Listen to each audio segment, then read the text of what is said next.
ഈ വിളക്കിനെ സംബന്ധിച്ചിടത്തോളം ഇവിടെ പണ്ടത്തെ ആൾക്കാരൊക്കെ ഇവിടെ തിരി കത്തിക്കുന്ന വിളക്കാണ്. ഇപ്പോഴും സൂക്ഷിച്ചു വെച്ചേക്കാണ്. വർഷങ്ങളുടെ കാലഘട്ടമുണ്ട് ഈ ഒരു വിളക്കിനെ സംബന്ധിച്ചോളം. ഇത് കനകക്കുന്ന് കൊട്ടാരത്തിൽ ഒരു പുഷ്പവസ്തുവായിട്ടാണ് വെച്ചേക്കുന്നത്. ഇത് കനകക്കുന്ന് കൊട്ടാരത്തിൻ്റെ ഈ കൊട്ടാരത്തിൻ്റെ ഉൾവശമാണ്. ഈ ഉൾവശം എപ്പോഴും അടച്ച് മാത്രമേ ഇട്ടേക്കത്തുള്ളൂ. ഇവിടെ മൊത്തം എൻ്റെ അഹം മൊത്തം പൊളിഞ്ഞ് കിടക്കാണ്.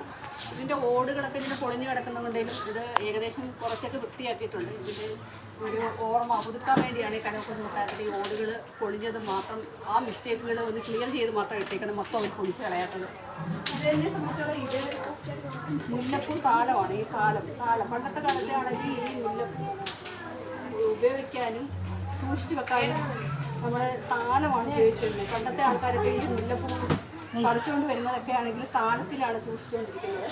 ഇത് ഏകദേശം വർഷങ്ങളുടെ പഴക്കമുള്ളതാണ്. അതുപോലെ ഈ കസേരകൾ തന്നെയാണെങ്കിൽ വർഷത്തിന് പഴക്കമുണ്ട്. അതുപോലെ പണ്ട് രാജാക്കന്മാർ ഇരിക്കുന്ന കസേരയാണ്. അതായത് നമ്മുടെ തമ്പുരാക്കന്മാർ ഇരിക്കുന്ന കസേരയിൽ ഇങ്ങനെ ഇങ്ങനെ കസേരയിൽ ഇരുന്നിട്ട് പ്രകൃതിക്ക് ആസ്വദിക്കുന്ന കസേരയാണ്. വർഷങ്ങളുടെ പഴക്കമുണ്ട്. ഇത് ഇങ്ങോട്ടേക്കാക്കാം, ഇത് ഇങ്ങോട്ടേക്കാക്കാം. ഇത് ഇങ്ങോട്ടാക്കിയിട്ട് അവർ ഓർമ്മകളൊക്കെ ഇങ്ങനെ കൊടുക്കാനും സന്തോഷങ്ങളൊക്കെ കണ്ടെത്താനും ഇത് ചിന്തിച്ചിരിക്കാനും ഒക്കെ ഉപയോഗിക്കുന്ന കസേരയാണിത്. ഈ കസേരയുടെ പ്രത്യേകത കണ്ടില്ലേ? ഈ കസേര അങ്ങോട്ടും ഇങ്ങോട്ടും മാറ്റാൻ പറ്റുന്നുണ്ട്. കസേര ഇവിടം വരെ ആക്കാം, ഇവിടം വരെ ആക്കാം, ഇങ്ങനെ മടക്കി വെക്കാം. നമ്മുടെ ആവശ്യങ്ങൾക്കനുസരിച്ച് ഈ കസേരയുടെ എന്തെങ്കിലും ചക്രങ്ങൾ ഇങ്ങനെ കറങ്ങിക്കൊണ്ടിരിക്കും. അതാണ് ഇതിൻ്റെ പ്രത്യേകത. അതേപോലെ തന്നെ ഈ വെറ്റിലത്താഴത്തെ സംബന്ധിച്ചുള്ള ഈ വെറ്റിലത്താഴമാണ് പണ്ടത്തെ രാജാക്കന്മാർ ഉപയോഗിച്ചിരിക്കുന്നത്. ആ വെറ്റിലത്താഴത്തിനെ സംബന്ധിച്ചിടത്തോളം ഇത് നല്ല സ്വർണ്ണ കളറാണ് പെട്ടി. നമ്മൾ സ്വർണ്ണമാണോ പോലും വിശ്വസിച്ചു പോകും. കാര്യം ഇവിടെ മുറുക്കാൻ ഉപയോഗിക്കുന്ന സ്ഥലങ്ങളാണ്. ഇതിൽ വെറ്റയിടും, ഇതിൽ പാക്ക പോയില്ല ചുണ്ണാമ്പയൊക്കെ സൂക്ഷിക്കുന്നതാണ്. ഇതിൻ്റെ ഇപ്പോൾ ഏകദേശം ഇത് ഇളവി പോയിട്ടുണ്ട്. എന്നാലും വർഷങ്ങളുടെ പഴക്കമുള്ള ഈ സാധനം ഇപ്പോഴും നമ്മുടെ പുരാവസ്തുവായിട്ട് ഇവിടെ കനകക്കുന്ന് കൊട്ടാരത്തിൽ ഇപ്പോൾ സൂക്ഷിച്ച് വെച്ചേക്കുന്നത്. ഇത് വർഷങ്ങളുടെ പഴക്കമുള്ള കസേരയാണ്. അതേപോലെ തന്നെ ആണെങ്കിൽ ഈ സ്വർണ്ണങ്ങളൊക്കെ സൂക്ഷിച്ച് വെക്കാൻ ഉപയോഗിക്കുന്ന ഇതാണ് ഇതിന് ഈ സ്വർണ്ണപ്പെട്ടി. ഇപ്പോഴത്തെ കാലത്ത് നമ്മൾ സ്വർണ്ണപ്പെട്ടി എന്ന് പറയും. അന്ന് ഇതിന് പറയുന്ന ഒരു പ്രത്യേകതയാണ്. അന്ന് ഈ പെട്ടിക്ക് എന്താ പറയുന്നത്? അന്ന് ഈ പെട്ടിക്ക് എന്താ പറയുന്നത്?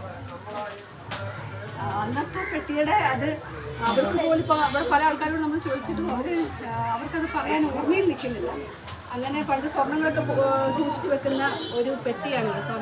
ഇതിനകത്താണ് സ്വർണ്ണങ്ങളൊക്കെ സൂക്ഷിച്ച് വെച്ചിരിക്കുന്നത്. ഇത് പൂട്ടാനും അടയ്ക്കാനും അതിലുണ്ട്.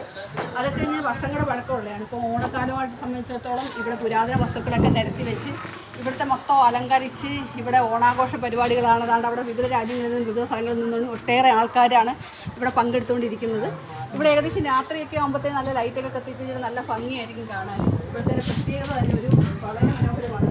വിവിധ സ്ഥലങ്ങളിൽ നിന്നും വിവിധ രാജ്യങ്ങളിൽ നിന്ന് തന്നെയാണ് ഈ കനകക്കുന്ന് കൊട്ടാരം. ഇതിനെ സംബന്ധിച്ചുള്ള ഇത് മൺചിത്രത്താഴാണ്. ഈ മൺചിത്രത്താഴിൻ്റെ ഈ പൂട്ടെന്ന് പറയുന്നത് ഇതാണുണ്ടോ? ഈ പൂട്ട് എന്ത് ബലമുള്ള പൂട്ടെന്ന് അറിയാതെ വർഷങ്ങളുടെ പഴക്കമുള്ളതാണ്. ഇതിന് മൺചിത്രത്താഴ് പൂട്ടെന്നാണ് പറയുന്നത്. ഇതിൻ്റെ പൂട്ട് ഏകദേശം ഇപ്പോൾ കാണാനൊന്നുമില്ല. കാരണം വെച്ചാൽ ഒരുപാട് പഴക്കമുള്ള പൂട്ടായതിൻ്റെ പേരിൽ ഇപ്പോൾ അത് ഇതാണോ മയിൽ.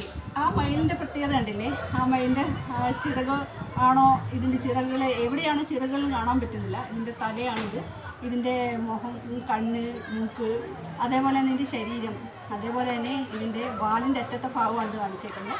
അതേപോലെ ഈ കണ്ടില്ലേ? ഇത് തെങ്ങ്. ആ തെങ്ങിൽ ഇങ്ങനെ തേങ്ങാക്കോല ഇങ്ങനെ പിടിച്ച് നിൽക്കുന്നതാണ്. തേങ്ങ ഇങ്ങനെ പൊട്ടിട്ട് നിൽക്കുന്ന തേങ്ങയായിട്ടാണ് കാണിക്കുന്നത്. അതേപോലെ ഈ തടിക്കൊക്കെ നല്ല വളരെ വർഷങ്ങളുടെ പഴക്കമുണ്ട് ഈ തടിക്കൊക്കെ. ഇത് പണ്ട് തേക്കാണോ എന്ന് വെച്ചാൽ തേക്കല്ല, മാഞ്ചിയാണോ എന്ന് വെച്ചാൽ മാഞ്ചിയല്ല. അത്ര വിലപിടിപ്പുള്ള തടിയാണ്. ഇപ്പോഴും ആ തടിയിലൊന്നും ഒരു നഷ്ടങ്ങളും ആർക്കും ഇല്ലാത്ത രീതിയിലാണ് ഇതിൻ്റെ പ്രത്യേകതയാണ്.